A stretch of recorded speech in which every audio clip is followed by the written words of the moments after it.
ሀይ እንዴት ናችሁ? ደህና ናችሁ ወይ? ዛሬ በጣም የገረመኝ ኦፍኮርስ የፋይቱ በዋናነት እንዳለ ሆኖ እኔም ደግሞ በግሌ የማደንቃቸውና እንዲያሸንፉ ውሽ የማደርግላቸው ሰዎች እንዳሉ ሆኖ በጣም አንድ የገረመኝን ነገር ለእናንተ መንገር ፈለኩኝ። የኔን እይታ ማለት ነው። ሰው በጣም የገረመኝ እንደምታውቁት ማለት ነው ንቃተ ህሊና በጆኒ ተሸንፎ ነበር። ሶ እንግዲህ የመጣበት መንገድ አለ። ኦፍኮርስ ሁሉም ሰው እዛ ጋር ደርሶ ለመፋለም በጣም የሚሄዱበት መንገድ አለ። በጣም ድካም አለ ብዬ አስባለሁኝ። እና ዋት አይ ሪሊ አፕሪሺየት በጣም የገረመኝ ነገር እኔ ሊትራሊ ማለት የምፈልገው እኔ የንቃተ ህሊናን የአእምሮውን ልህቀት ነው ያስተዋልኩት። አንደኛ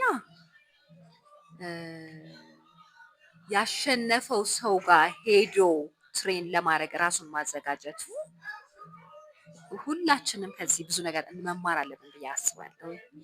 ከዛ በላይ ደግሞ በጣም የገረመኝ ኢሲኤፍሲ 02 ላይ እንዳያችሁት ፌስ ኦፍ የነበረ ቀን የዛሬውን አይደለም የመጀመሪያው ምን እንዳለ ቪዲዮን ሄዳችሁ ያላያችሁ ሰዎች እና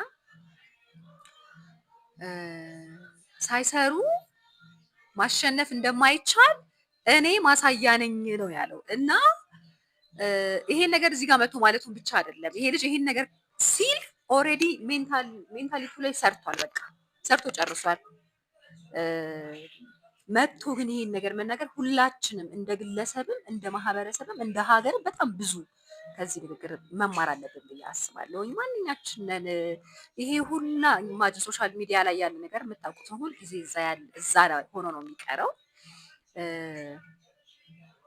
ሶ ይሄን ሁሉ ኃላፊነት መውሰድ ያስፈልጋል ይሄን ነገር ለማድረግ እና እኔ አይ ሪሊ አፕሪሺየት አይ ሪሊ በጣም ያን ብቻም አይደለም ማለት እዛ ጋር መጥቶ ማለቱን እንደ ማለት ብቻ አይደለም መውሰድ ያለብን።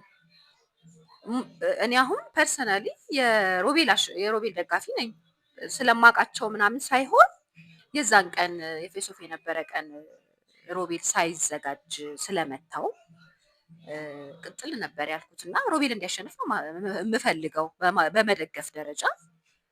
ነገር ግን ንቃተ ህሊና የኔ የሁል ጊዜ ማሸናፊ ነው ማንም ቢያሸንፍ ቢኮዝ ሜንታሊቲው ላይ የሰራልሽ ነው። ዩ ኖ መጥቶ እዛ ጋር ያንን ነገር ሲል